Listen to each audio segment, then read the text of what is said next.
Buenos días, hermanos y amigos que nos visitan. Una bendición estar aquí en la casa de Dios. Vamos a orar, vamos a entregar ese tiempo, el momento de la predicación en la mano de nuestro Dios y pedirle que utilice su palabra y su Santo Espíritu para hablarnos en esa mañana. Oremos. Padre, venimos delante de ti, agradecidos, Señor, por tu bondad y tu misericordia constantemente sobre nosotros. Padre, en ti nos escondemos, en Cristo, Señor, estamos resguardados y en Él confiamos, Señor, y en Él descansamos. Permítenos en esta mañana poder ser desafiados por medio de tu palabra, edificados, Señor, a la vez también confrontados, de manera que podamos, Señor, ser más a la imagen de tu Hijo Jesús y ser más conforme al llamado que tú has puesto en nosotros, Señor, en ser santos por cuanto tú eres santo, Señor. Te damos gracias por tu iglesia que se reúne no solamente aquí, sino en todas partes del mundo, Señor, celebrando no solamente tu muerte, sino también tu resurrección. Y lo hacemos, Señor, también esperando la promesa de tu pronta venida, Señor. Damos gracias por este tiempo. Lo colocamos en tus manos, Señor. Derrama tu Espíritu sobre nosotros en esta mañana para que podamos, Señor, verdaderamente entender las verdades bíblicas que vamos a estudiar. Gracias, Señor, y pedimos tu dirección y tu bendición en el nombre de Cristo Jesús. Amén. Amén. Pueden sentarse, hermanos. Muchos de ustedes posiblemente hayan escuchado el término o la historia sobre el caballo de Troya.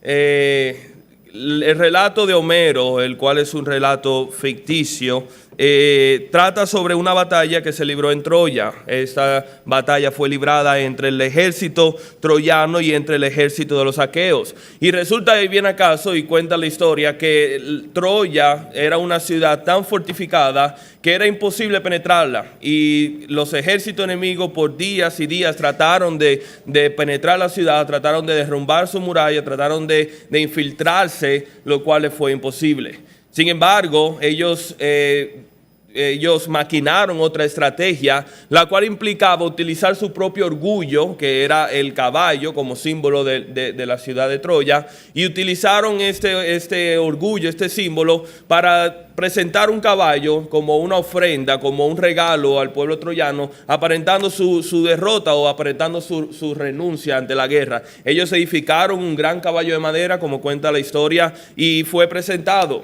También dice la historia que cuando los troyanos vieron ese caballo, lo recibieron dentro de su ciudad con gran júbilo, porque eso simbolizaba la victoria que ellos habían tenido contra su ejército enemigo. Pocos sabían ellos que ese tributo, ese caballo de madera, estaba lleno de ejércitos enemigos. Y caída la noche, cuando todo el mundo estaba descansando, pues entonces el ejército salió de tal caballo, invadió la ciudad, abrió las puertas, y esa fue la caída de Troya o de la ciudad de Troya. Entonces, ¿qué aprendemos de esa historia? Aunque es una historia ficticia, nosotros vemos cómo el ejército verdaderamente no derrotó a Troya por medio de los ataques externos, sino que se infiltró dentro de la ciudad, y por medio de esa infiltración fue que pudo derrotar a la ciudad de Troya. En otra palabra, Troya cayó desde adentro hacia afuera, no de afuera hacia adentro.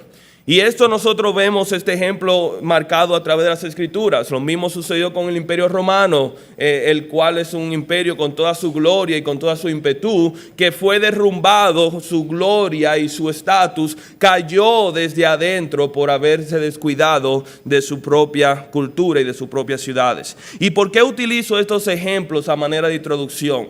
La realidad es que, al igual que en el relato de Homero, nosotros nos encontramos también en una batalla. Obviamente la Biblia nos dice que nuestra batalla no es con carne ni con personas físicas, sino con huestes espirituales. Y esta batalla se manifiesta en diferentes formas. Y una de las formas como se manifiesta en la vida del cristiano es con el tema de lo que viene siendo la moralidad sexual. En el tiempo en que vivimos, es un tiempo que está marcado, acentuado por una revolución sexual, por una revolución el cual ataca no solamente al cristiano, sino a todo ser humano de distintos ángulos y de distintas formas para corromper la visión del matrimonio, corromper la integridad del sexo que Dios había diseñado y por ende ceder, mejor dicho, a lo que es la inmoralidad y el pecado sexual. Y hacemos bien en cuidar nuestras acciones. Hacemos bien en proteger nuestras acciones para no caer.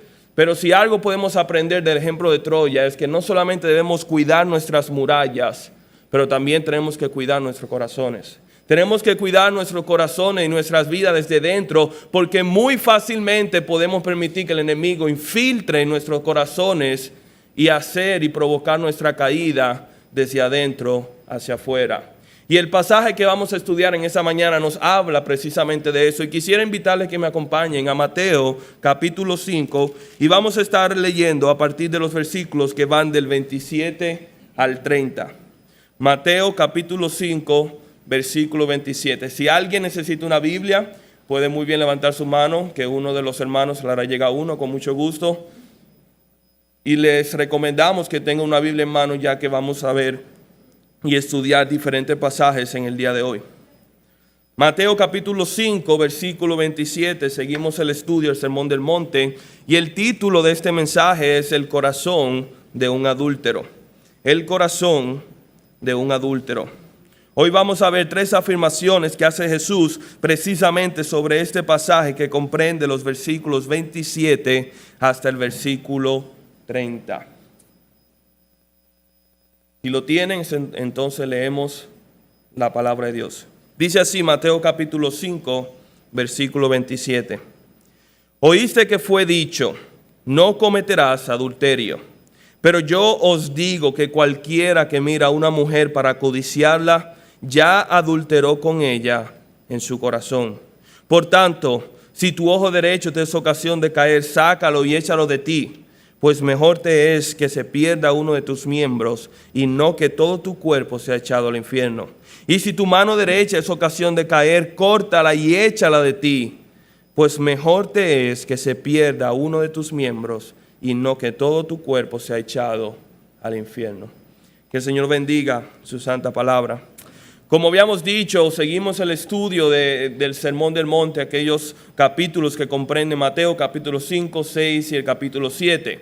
Y habíamos dicho la semana pasada, cuando iniciamos esta sección, que si recordamos en los versículos 17 al 20, cuando nosotros vimos la relación que tenía Jesús con la ley de Moisés y por ende también con las tradiciones de los escribas y los fariseos. Jesús afirma en el versículo 17 la supremacía y la autoridad de la ley de Dios y el hecho de que Él recalca, y esto es muy importante que lo sepamos, que su propósito no era abolir la ley, su propósito no era anularla o desecharla, mucho menos reemplazarla, sino cumplirla en su cuerpo. Y en aquella ocasión nosotros explicamos lo que eso significaba. Pero al mismo tiempo que Él decía esto, también el Señor Jesucristo condenaba la incorrecta interpretación de los escribas y fariseos sobre la ley de Moisés. Los escribas y fariseos habían interpretado la ley de una forma incorrecta y esta incorrecta interpretación había llevado a una incorrecta aplicación de la ley en sus vidas. Por ende, el Señor Jesucristo le recalca y en cierta forma le reprocha la enseñanza de los fariseos al pueblo de Israel. Fíjense en el versículo 20 cómo el mismo Señor Jesucristo hace una crítica negativa cuando dice: porque os digo que si vuestra justicia no fuere mayor que de los escribas y fariseos, no entraréis en el reino de los cielos. Y Jesús utiliza este último versículo y parte de este versículo y nos muestra 6 ilustraciones de cómo la justicia de nosotros debe exceder la justicia de los fariseos y escribas para poder entonces entrar en el reino de los cielos. Jesús utiliza 6 ilustraciones que vemos en los versículos del 21 al 48 para mostrar cómo la enseñanza, cómo la interpretación y la aplicación de los fariseos era deficiente. y al mismo tiempo cuál es el uso correcto y la interpretación correcta de los mandatos que ellos que se habían equivocado. Jesús utiliza el ejemplo del homicidio, como vimos la semana pasada, y del adulterio, como vamos a ver en esta mañana. También habla acerca del divorcio, de los juramentos y el trato que debemos tener también con nuestro enemigo. ¿Y cuál es el error principal de los escribas y fariseos? Si podemos resumirlo, ya lo hemos mencionado, pero si podemos resumirlo, es el hecho de que ellos tenían una interpretación incorrecta. Ellos limitaban las implicaciones del mandato. Ellos solamente se enfocaban en las acciones de la ley y eran ignorantes en el sentido de que la ley no solamente tenía jurisdicción en sus acciones, pero que también tenía jurisdicción en sus corazones.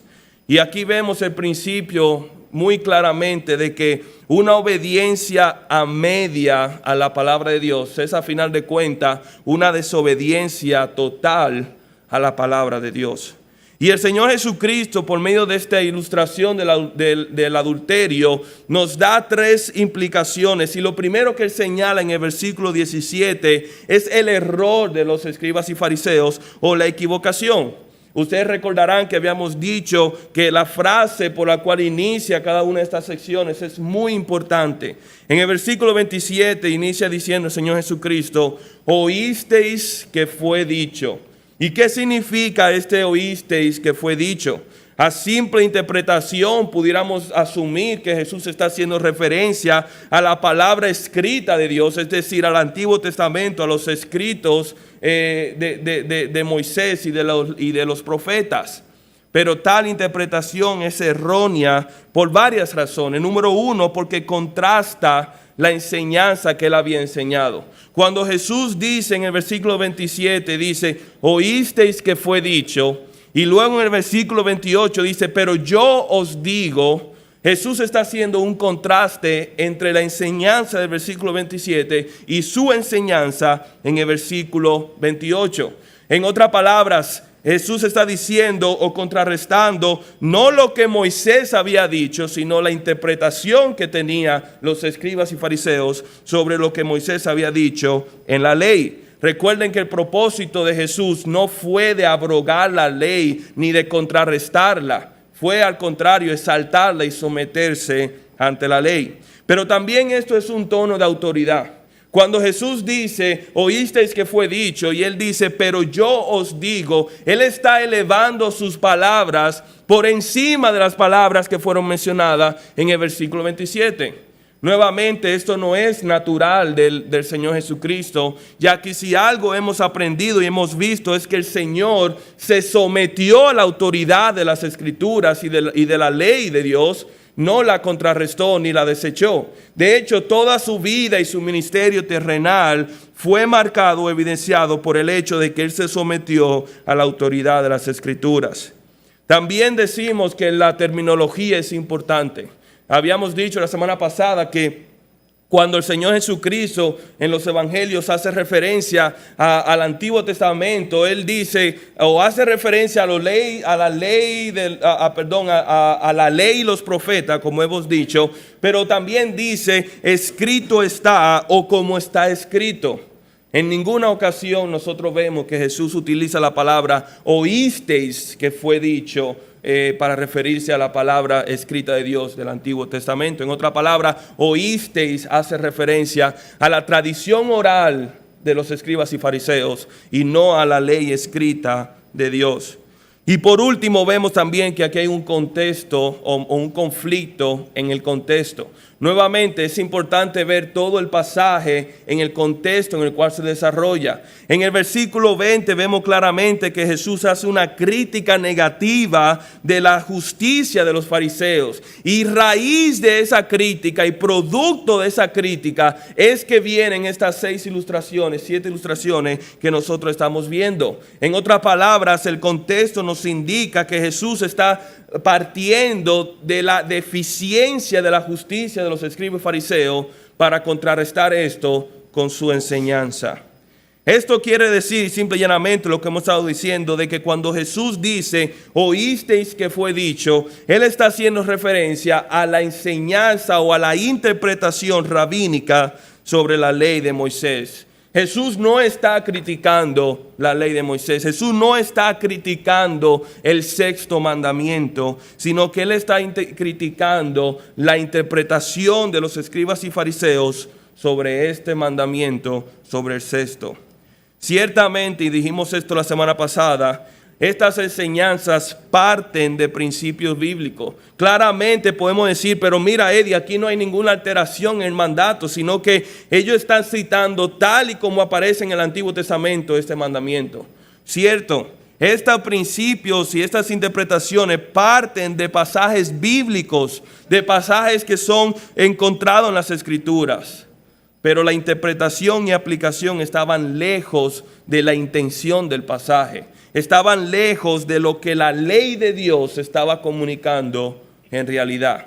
Y haciendo esto, ellos habían cometido crimen, ellos habían profanado el mandamiento de Dios. ¿Y cuál es este mandamiento que hace referencia aquí en el versículo 27? Es el mandamiento que dice, no cometerás adulterio. Este mandamiento o esta interpretación está basada en el séptimo mandamiento que se encuentra en Éxodo capítulo 20, versículo 14 y también en Deuteronomio capítulo 5, versículo 18.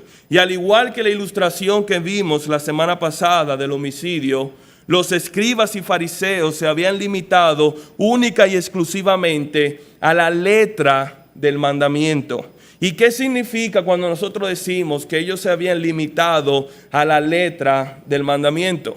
Vamos a utilizar un ejemplo que puede ser muy relevante para nosotros. Si se dan cuenta, a los lados de este templo hay unas señales que nos sirven, si por así decirlo, de mandato a nosotros. Y una de ellas es el hecho de que dice no se puede levantar durante el tiempo de la predicación. ¿Cuál es el propósito de ese mandato? Ese propósito sirve para que tanto la persona que esté exponiendo o predicando como las personas que estén a nuestro lado no puedan ser distraídos por una persona que se ponga de pie o que salga del templo. El propósito de ese mandamiento es evitar la distracción. Pero una persona puede quedarse sentado en su asiento y aún así quebrantar ese mandamiento.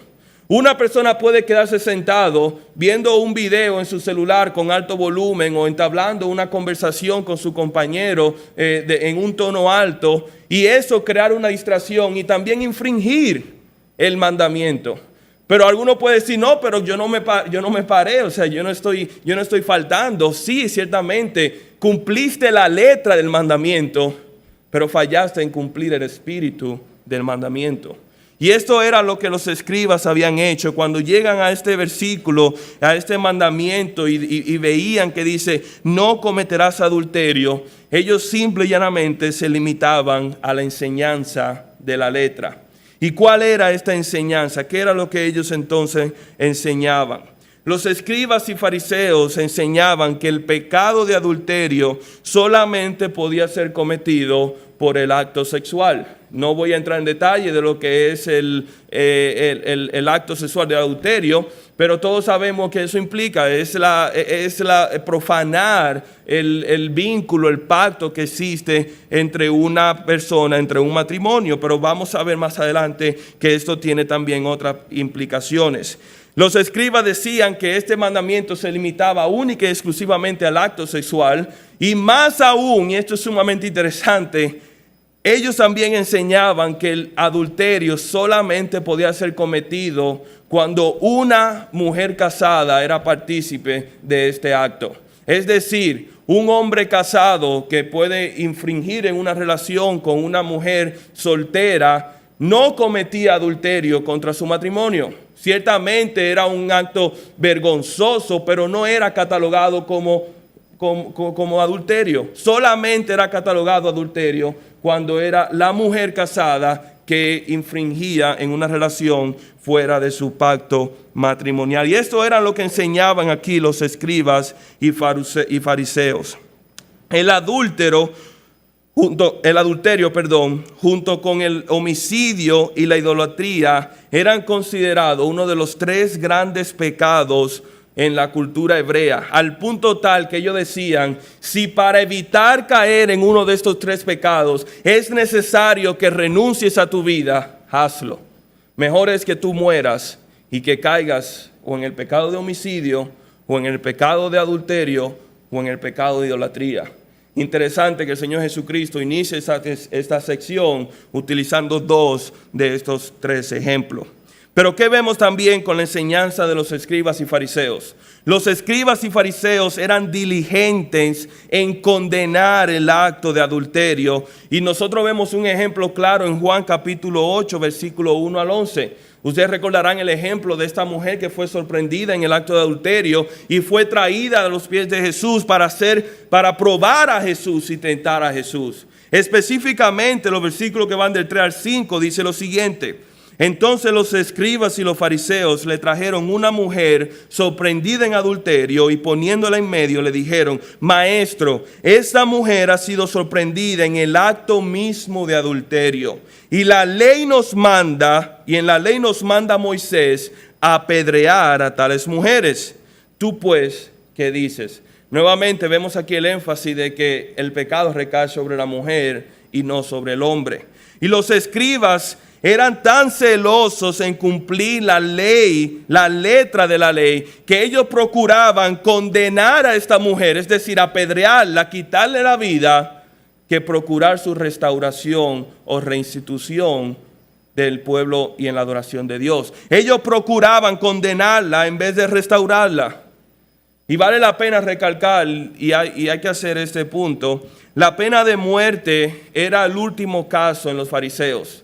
Ellos enseñaban que para uno poder apedrear a una mujer que había sido acusada de adulterio, era necesario que hubiera 2 o más testigos que pudieran corroborar esto. Y por esto el texto señala el hecho que ella fue sorprendida en el mismo acto, dando evidencia de que habían suficientes testigos. Si había un esposo que sospechaba que su esposa hubiera cometido adulterio, si no tenía testigo no podía ser sometida a la pena de muerte, pero muy fácilmente el hombre podía darle carta de divorcio, que es el tema que vamos a ver en la próxima ocasión.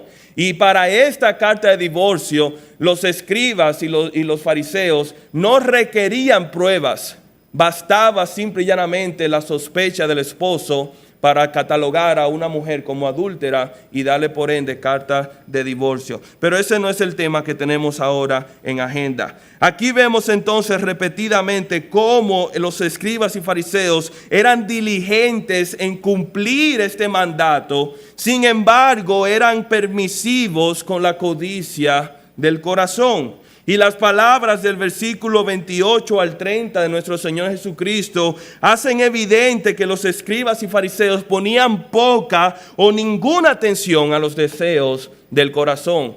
Las palabras que el Señor utiliza a partir del versículo 28 nos enseña que ellos eran muy diligentes en cuidar y en condenar el acto, pero muy permisivos cuando se trataba de la codicia o el adulterio en el corazón.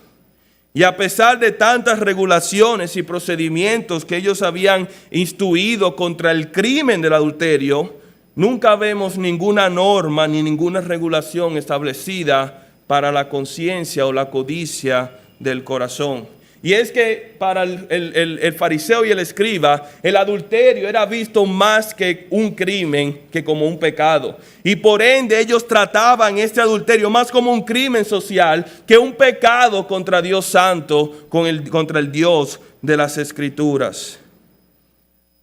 Al igual que el 6º mandamiento, los escribas y fariseos se habían considerado justos simple y llanamente por el hecho de que ellos no habían incurrido en relaciones sexuales con una mujer casada. Yo nunca he matado. Yo nunca he adulterado con una mujer casada. Yo nunca he quebrantado estos mandamientos. Por ende, yo soy una persona justa y piadosa. Esa era la manera de pensar de los escribas y fariseos. Esa era la forma de pensar de la religión judaica de este momento. Pero la corrección de Jesús que viene en los versículos a continuación demuestra lo lejos que estaban ellos de la verdad. Demuestra lo lejos que estaba esto de ser una realidad bíblica. Y ahora vemos en el versículo 28 cuál es la corrección que hace Jesús. ¿Cuál es la corrección? Jesús regresa y vuelve a traer el mandamiento al corazón. Él vuelve a implicar este mandamiento no solamente con las acciones, sino también con el corazón. Y hay algo importante que tenemos que notar aquí, y es importante que lo mencionemos, y es que los escribas y fariseos gozaban de una ignorancia deliberada. ¿Y a qué me refiero con esto? Las escrituras en el Antiguo Testamento son muy claras en el hecho de que Dios le importa y mira la condición del corazón de las personas. Pasajes como Primera de Crónicas 28, versículo 9 nos enseña esto cuando dice el rey David a su hijo, dice: y tú, Salomón, hijo mío, reconoce al Dios de tu padre y sírvele con corazón perfecto y con ánimo voluntario, porque Jehová escudriña los corazones de todos y entiende toda la intención de los pensamientos. Si tú le buscares, lo hallarás, mas si lo dejares, él te desechará para siempre. Jeremías 17:10 también habla de eso cuando dice: yo, Jehová, que escudriño la mente y que pruebo el corazón, para dar a cada uno según su camino, según el fruto de sus obras. Y todos conocemos el famoso pasaje en Primera de Samuel, capítulo 16, versículo 17, cuando dice el Señor a Samuel y le dice: no mire su parecer ni lo grande de su estatura, porque yo lo desecho. Porque Jehová no mira lo que mira el hombre, pues el hombre mira lo que está delante de sus ojos, pero Jehová mira el corazón. Y versículos como estos debieron de ser claros y evidentes para los escribas y fariseos, que Dios tiene mayor preocupación por la condición de su corazón que la condición de sus acciones. Y si aún así pudieran alegar que ellos no conocían ninguno de estos pasajes, si aún así ellos pudieron malinterpretar todos estos pasajes, el hecho de que ellos conocieran los 10 mandamientos hubiera sido suficiente. Porque el 10º mandamiento dice precisamente esto: no codiciarás la casa de tu prójimo, no codiciarás la mujer de tu prójimo, ni tu siervo, ni su criada, ni su buey, ni su asno, ni cosa alguna de tu prójimo. Pero ellos fallaron en darse cuenta de que lo importante no eran sus acciones, lo importante no era su apariencia, sino su corazón y la condición de su corazón. Los escribas y fariseos se enfocaban en las apariencias simple y llanamente porque esto era visible ante los hombres. Como lo dice 1 Samuel capítulo 16, 17. Y los escribas y fariseos amaban el prestigio de los hombres. Amaban las alabanzas, amaban las primeras filas y las salutaciones en la plaza y que le llamen rabí, rabí, maestro. Ellos adoraban, como dice Lucas 20:46, la alabanza de los hombres. Y por cuanto ellos amaban este prestigio, y por cuanto ellos amaban este reconocimiento, esta estima, esta honra de los hombres, desecharon la estima y la honra y el reconocimiento que Dios pudo haber tenido por ellos. Hermanos y amigos que nos visitan, nosotros también podemos caer en este error. Nosotros también podemos caer en este error de hacer mucho énfasis, mucho hincapié en las apariencias y descuidar la condición de nuestro corazón, de aparentar ante las personas y no preocuparnos por nuestra apariencia espiritual delante de Dios. ¿Cuántas veces hemos elegido servir en un ministerio específico únicamente porque ese ministerio nos proporciona una plataforma mayor por el cual podamos ser vistos por los hombres? Es decir, yo prefiero servir en este ministerio porque yo sé que es un ministerio donde pueda ser visto, a diferencia del otro, donde mi trabajo pueda pasar desapercibido. ¿Cuántas veces hemos cambiado nuestro comportamiento porque estamos en presencia de los hermanos o estamos aquí en la iglesia un domingo en la mañana? ¿Cuántas veces hemos presumido de nuestro conocimiento bíblico, de las escrituras, no procurando la mutua edificación de los hermanos, sino procurando la edificación de nuestra reputación? ¿Cuántas veces hemos exhibido una mayor piedad en público que lo que exhibimos en privado. Cuando vivimos para la gloria de los hombres, por la gloria de los hombres moriremos. Y esto es lo que el Señor les hace enfático a los escribas y fariseos. Pero Él sigue corrigiendo aquí su enseñanza y su interpretación. Y otra enseñanza que Él corrige es el hecho de que en el versículo 28 el Señor incluye una palabra importante y dice, pero yo os digo que cualquiera. Y esta palabra cualquiera es una palabra inclusiva. A diferencia de lo que los escribas decían, de que el adulterio solamente podía ser cometido entre personas, entre una mujer que estaba en una relación matrimonial, Jesús está diciendo, cualquier persona que codicie en su corazón comete ese pecado de adulterio. Jesús está incluyendo a toda la persona, no solamente a los hombres o mujeres que puedan incurrir en el pecado de adulterio con una mujer casada. Más aún, el hecho de que Jesús no especifica que este hombre que miraba a una mujer para codiciarlo era un hombre casado, es el hecho de que también podemos deducir de que este mandamiento no solamente aplica a los casados, sino también a los solteros. No solamente aplica a los hombres, también aplica a las mujeres. Y eso es lo que el Señor está enseñando cuando dice y enseña el espíritu de la ley. Ciertamente Jesús hablaba de un hombre que codiciaba a una mujer. Y podemos decir, bueno, Eddie, lo que tú dices no está aquí en el texto. Bueno, si hacemos tal acercamiento, cometemos el mismo error que hicieron los escribas y fariseos, de ver única y exclusivamente la letra del mandamiento y no ver el espíritu del mandamiento. Pero el hecho de que Jesús utiliza la palabra cualquiera es una inclusión de cualquier ser humano sobre la faz de la tierra que codicia a otro ser humano. En su corazón ha cometido el adulterio, ha cometido inmoralidad sexual. Dice también aquí, y esto es sumamente importante que lo tengamos, cualquiera que mira a una mujer, como dice, para codiciarla. Para codiciarla. Y hermanos, aquí es donde está la raíz del pecado del adulterio, es la codicia.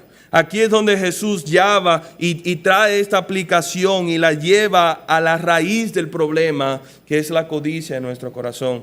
El diccionario de la Real Academia define la palabra codiciar como desear con ansia riquezas u otras cosas. Pero la palabra griega que utiliza aquí es una palabra muy peculiar y es la palabra epithumeo, que significa un deseo ardiente en su corazón. En otras palabras, anhelar con pasión y con fervor. Y esta palabra destaca el impulso interior más que el objeto que desea. En otras palabras, esa palabra se usa para acentuar el deseo que tiene la persona y no el objeto que esa persona desea. Y en las Escrituras vemos que se utiliza esa palabra tanto en el sentido negativo como en el sentido positivo. Vemos en Lucas capítulo 22, versículo 15, que Jesús utiliza esta misma palabra hablando del deseo que él tenía de compartir la Pascua con sus discípulos. Dice Lucas 22, 15, dice, y les dijo, cuánto he deseado. Pero la palabra en realidad es cuánto he codiciado comer con vosotros esta Pascua antes que padezca.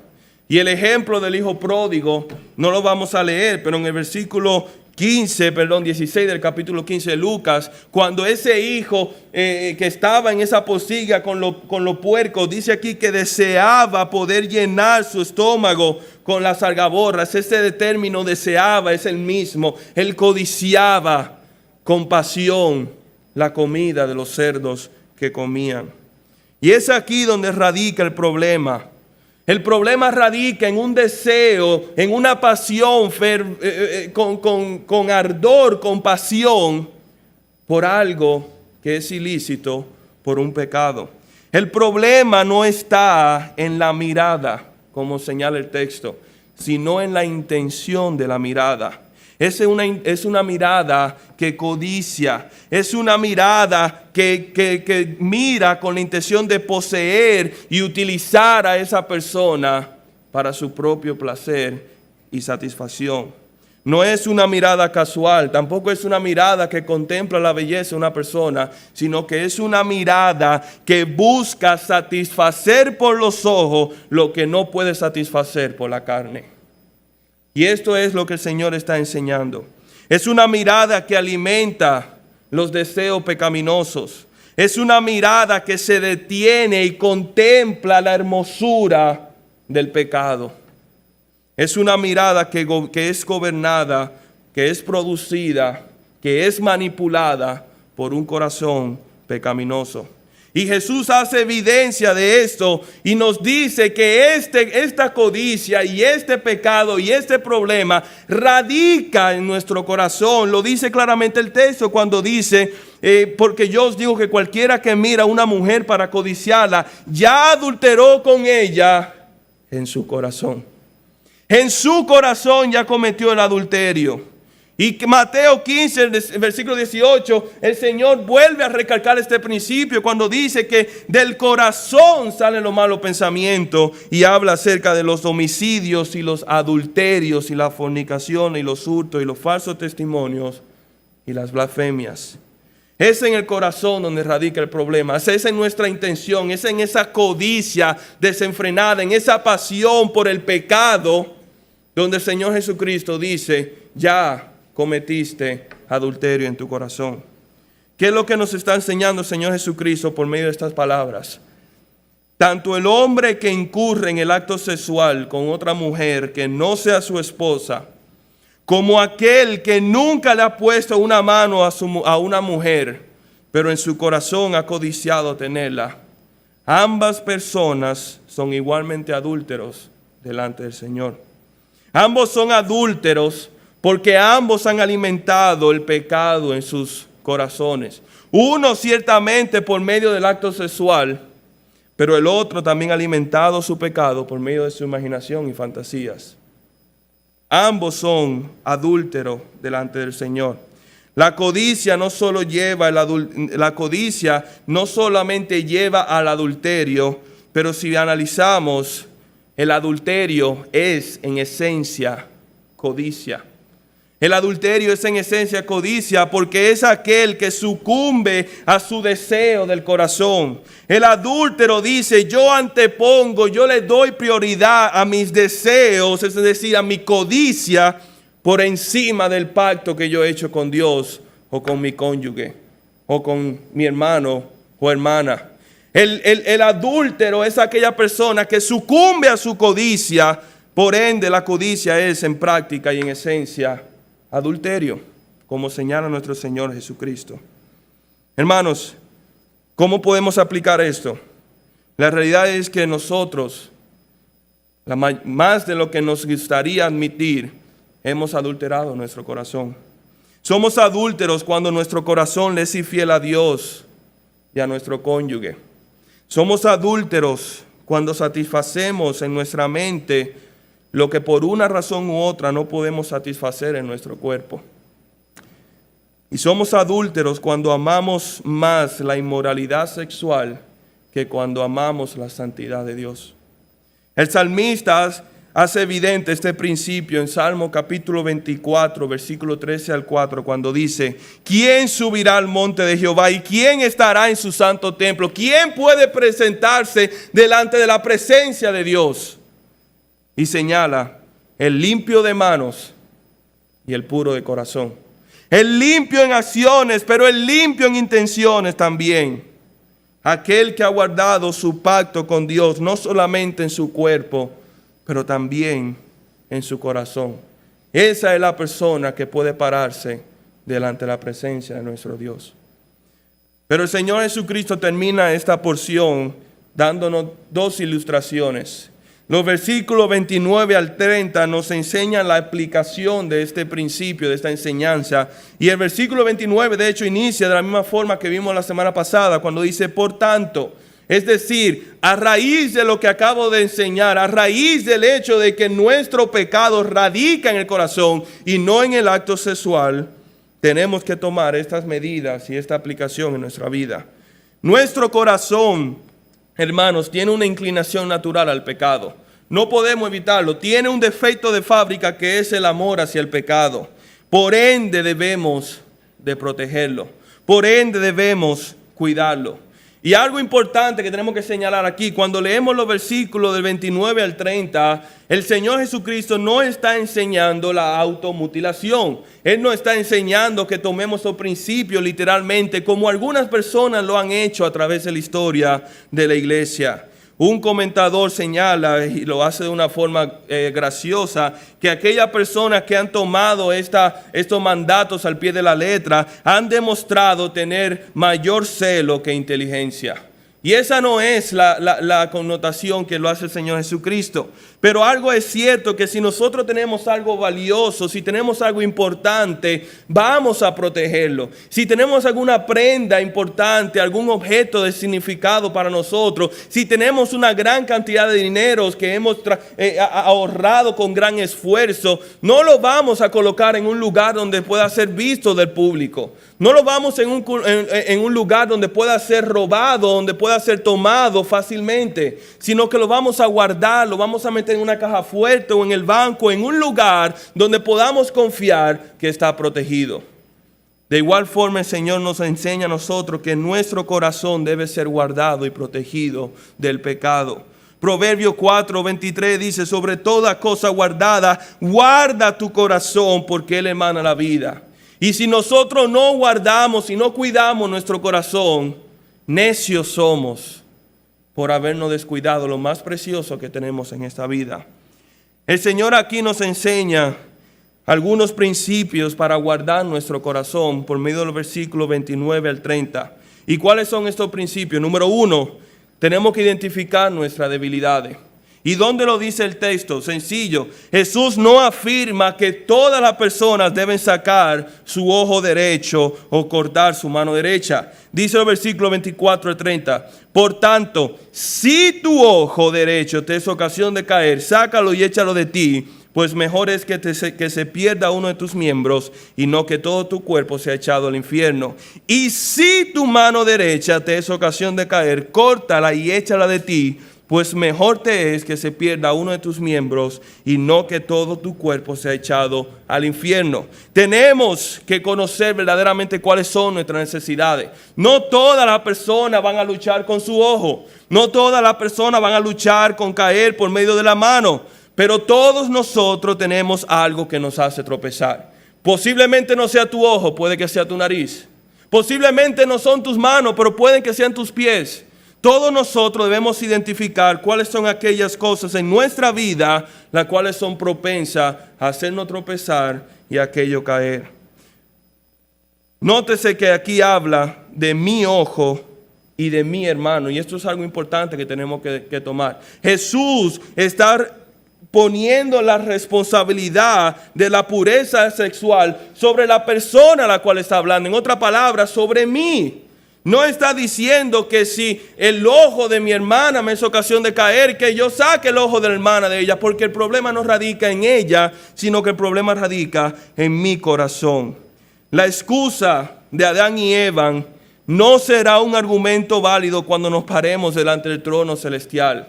¿Cuál fue la excusa? ¿Cuál fue el argumento de Adán y Eva? Cuando el Señor le confrontó por haber desobedecido el mandato, Adán le dijo: bueno, la mujer, la compañera que tú me diste, me dio del árbol y yo comí. Y cuando entonces el Señor reclama a Eva, la mujer utiliza, guiada por su hombre que es cabeza, y aplica el mismo principio y dice: la serpiente me engañó y comí. En otra palabra, desligándose de su responsabilidad con el pecado. Pero tal argumento, tal excusa, no tendrá soporte cuando tengamos que rendir cuenta delante del Señor. Cada persona es responsable por su propio pecado. Y tomando eso en cuenta, también tenemos que mirar la otra cara de la moneda. Porque las Escrituras también advierten de aquellos que se convierten en piedra de tropiezo a otro. Ciertamente yo tengo una responsabilidad con mi pie, con mi mano y con mi ojo. Pero nosotros tenemos una responsabilidad de no hacer tropezar al pie y al ojo y a la mano de mi hermano. Mateo 18, 6 al 7 lo dice el Señor Jesucristo de la siguiente forma, y el lenguaje que utiliza es sumamente duro porque nos enseña qué tan imponente es el Señor con este mandato. Mateo 18, 6 dice: y cualquiera que haya tropezar a alguno de estos pequeños que creen en mí, mejor le fuere que le colocase al cuello una piedra de molino de asno y que se hundiese en lo profundo del mar. Ay del mundo por los tropiezos, porque es necesario que vengan los tropiezos. Pero ay de aquel hombre por quien viene el tropiezo. Y el Señor está diciendo que agarrar una piedra, atarla a tu cuello y lanzarte a las profundidades del mar es mucho mejor que el juicio y la condenación y el castigo que puede esperarnos a nosotros por provocar la caída de un hermano o de una hermana. Más severo será el juicio de aquellos que provocan la caída. Y es la responsabilidad, como habíamos dicho, de cada uno de nosotros de rendir cuenta por sus tentaciones, pero también es nuestra responsabilidad ayudar a los hermanos y hermanas con esa responsabilidad que Dios ha puesto delante de ellos. Pero hay otro segundo principio que sacamos de estos versículos. No solamente es el hecho de que debemos identificar nuestras debilidades, pero tampoco podemos subestimar el pecado. La gravedad de la medida de coerción sobre nuestro miembro indica la severidad con la cual debe ser tratado el pecado. Tanto el ojo como la mano son órganos importantes para nuestro diario vivir. El Señor no está haciendo referencia a un dedo, no está haciendo referencia a una uña, no está haciendo referencia a los cabellos de nuestra cabeza, no, sino que órganos que son vitales y de suma importancia para nuestro diario vivir, para nuestra vida. Sin embargo, ningún órgano es más importante que nuestra santidad. Y ningún órgano, por más importante que sea, puede anteponerse a presentarnos santos delante del Señor. Por ende, el precio que debemos pagar por nuestra pureza y santidad nunca será lo suficientemente alto para no pagarlo. Nunca será lo suficientemente costoso como para no pagar el precio. El pecado tampoco debe ser acariciado. El mandato no es para que tratemos de reconciliar y buscar una solución a nuestro ojo que nos está haciendo caer. El mandato no es que negociemos con Dios y le busquemos un punto medio. Bueno, Señor, tú quieres que yo me arranque la mano, pero no puedo. Déjame darte 3 dedos. O yo no puedo sacarme el ojo, mejor déjame darte una oreja que yo no la uso tanto, ya que el ojo lo tengo que usar para mi trabajo y de ahí que yo alimento a mi familia. Ese no es el argumento, no es una invitación a que negociemos, sino que tomemos una medida drástica con el pecado y cortemos el pecado o el miembro que nos hace caer o lo que nos hace tropezar y lo cortemos de raíz. El mandato también indica que debe ser cortado con prontitud. Y aquí vemos en este principio gramático el hecho de que el Señor está enseñando el mismo principio con 2 ejemplos. O sea, Él utiliza las mismas palabras en el versículo 29 que en el versículo 30 y solamente cambia el objeto. En uno habla del ojo y en otro habla de la mano. Y lo que está haciendo aquí es enfatizando la importancia que tiene que nosotros acatemos estos mandamientos y lo apliquemos en nuestra vida con prontitud y con diligencia. No se trata de que tratemos de conciliar nuestro pecado. Tampoco, hermanos, nuestra vergüenza o lo que la gente dirá puede ser un ímpetu para nosotros cortar un miembro que nos haga caer.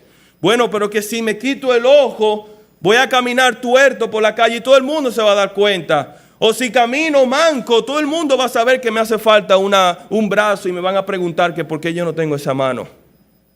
En una ocasión me tocó en una conversación con una persona en el cual estamos hablando de alguna serie de televisión y nos estábamos recomendando series y me recomendó una serie la cual yo había visto y había dejado de ver porque tenía contenido explícito y altamente cargado de inmoralidad sexual. Y esa persona, cuando escuchó mi respuesta, la respuesta que me dio fue: pero tú no eres un adulto, tú no eres una persona madura. Y en cierta forma yo me sentí humillado y avergonzado del hecho de decir, no, yo no veo esa película, yo no veo esa serie. Y me avergoncé, lo admito, por el hecho de que yo había decidido sacar un ojo o quitarme una mano. Pero hermanos, tal vergüenza del mundo no debe ser un ímpetu, porque mejor es que nosotros andemos tuertos y mancos en esta vida terrenal que no llegar a la vida celestial en lo absoluto y morir aquí en esta tierra con nuestros dos ojos, con nuestras dos manos y con nuestros dos pies. Por último, debemos también tomar en cuenta que debe haber una transformación del corazón. Al final del día, el pecado no reside en nuestros miembros. Al final del día, tu mano y tu ojo no es donde nace el pecado, sino en tu corazón. Tu mano y tus ojos son más que ventanas y puertas, carreteras y caminos que el mundo de afuera y toda su pecado utiliza para entrar en nuestro corazón. Y por eso es necesario de que haya una transformación en nuestro corazón, que haya un corte de la línea de suministro del pecado de nuestro corazón. Es necesario que nuestros corazones sean purificados. Hermanos, podemos mutilar todo nuestro cuerpo, podemos quedarnos sin brazos, sin pies, sin ojos, sin oídos, un tronco solamente. Y aún así tener un corazón adúltero. Y aún así tener un corazón pecaminoso delante del Señor. Es necesario que nuestros corazones sean limpiados por la palabra del Evangelio. Y si no los hemos hecho, entonces en vano hicimos todo esto. En vano sacamos nuestro ojo y en vano cortamos nuestra mano, porque al final de cuentas no atacamos la raíz del problema, no atacamos la raíz del cáncer, sino que solamente atacamos los síntomas. Nosotros vemos este ejemplo en el rey David. Después de haber utilizado sus miembros como instrumento de injusticia, como dicen Colosenses, después de haber pecado contra Betsabé y contra Urías el Eteo y haber sucumbido a su codicia, de haber codiciado en su corazón y una codicia que le llevó a adulterar y le llevó a cometer homicidio, fue confrontado por el profeta Natán conforme a su pecado. Y en esta confrontación el Señor, por medio del profeta, le permitió a David encontrar gracia para reconocer su pecado. Y David testifica de esto en el Salmo 51. Y fíjense lo interesante, nada más voy a leer los primeros 10 versículos. Y dice: ten piedad de mí, oh Dios, conforme a tu misericordia, conforme a la multitud de tu pecado, borra mis rebeliones, lávame más y más de mi maldad y límpiame de mi pecado. Porque yo reconozco mis rebeliones y mi pecado está siempre delante de ti. Contra ti solo he pecado y he hecho lo malo delante de tus ojos, para que seas reconocido justo en tu palabra y he tenido por puro en tu juicio. He aquí en maldad he sido formado y en pecado me concibió mi madre. He aquí tú amas la verdad en lo íntimo y en lo secreto me has hecho comprender sabiduría. Y fíjense cómo dice el versículo 7. Purifícame con hisopo y seré limpio. Lávame y seré más limpio que la nieve. Hazme oír el gozo y la alegría y recrearán los huesos que has abatido. Esconde tu rostro de mi pecado y borra todas mis maldades. Y dice en el versículo 10, y es sumamente importante que lo veamos: crea en mí, oh Dios, un corazón limpio y renueva un espíritu recto dentro de mí. David no ora por su ojo que le fue ocasión de caer. David no ora por sus manos que dieron las órdenes para que Urías fuera llevado al frente de batalla. No ora por sus labios que habló mentira ante una nación y ante Dios. David enfoca su atención en su corazón porque él sabía que ahí radicaba su pecado y él debía ser purificado y él debía ser lavado. Él debía de haber sido rectificado por el Señor y por su Espíritu. Hermano, todos nosotros necesitamos esto. Necesitamos un corazón limpio y necesitamos un espíritu recto. Y llegamos a la conclusión del mensaje y nuevamente queda demostrado que la justicia que el Señor demanda de nosotros es aquella que sobrepasa la justicia de los escribas y fariseos. Como dice en el versículo 20, dice: porque os digo que si vuestra justicia no fuere mayor que la de los escribas y fariseos, no entraréis en el reino de los cielos. Y esto implica que nosotros aceptemos las enseñanzas de nuestro Señor Jesucristo. Esto implica que nosotros miremos hacia adentro de nosotros, la condición de nuestro corazón, y preguntemos si nuestro corazón está apto y digno de poder presentarse delante del Señor. Y si no ha sido limpiado por la sangre de Cristo, si no ha sido lavado por esa sangre que remueve y quita todo pecado de nosotros, si no hemos venido y confesado nuestro pecado delante del Señor en arrepentimiento y le hemos proclamado como Señor y Salvador, pues de nada sirve este mensaje, de nada sirve que cuides tu corazón, de nada sirve que cortes tu mano o que saques tu ojo, porque aún así te perderás en la condenación del infierno. Y el texto lo dice claramente, y con esto termino, dice: no sea que todo tu cuerpo sea echado al infierno. ¿Por qué es importante esos versículos? Porque de esto determina también nuestra morada eterna. De si acatamos y purificamos nuestro corazón como oraba David, por medio de la sangre de Cristo, por medio de esa salvación que Él ofrece. O de lo contrario, nos agarramos de la codicia, nos aferramos a nuestro pecado y al adulterio, y con todo nuestro cuerpo somos echados en el lago de fuego. Este es el mensaje que el Señor explica, y esta es la justicia de Cristo que Él nos ofrece y que nosotros debemos procurar. Vamos a orar, hermanos.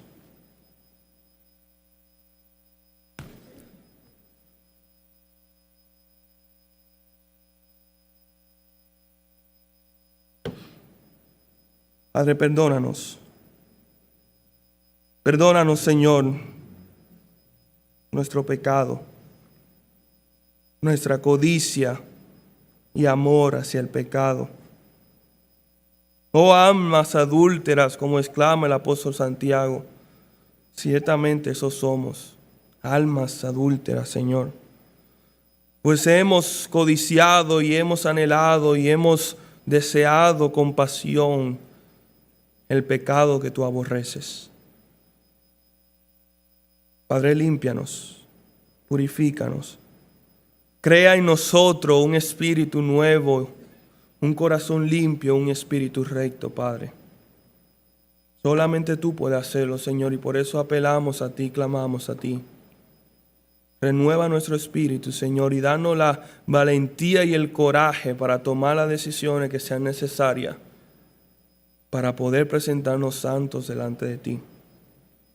Si hay alguno, Padre, en esta mañana que todavía no te ha proclamado y confesado como Señor y Salvador, ten misericordia de su alma. Llámale, Señor, inquiétale, no le dé paz hasta que pueda, Señor, venir a términos contigo, hasta que pueda procurar tu sangre para ser lavado de su maldad.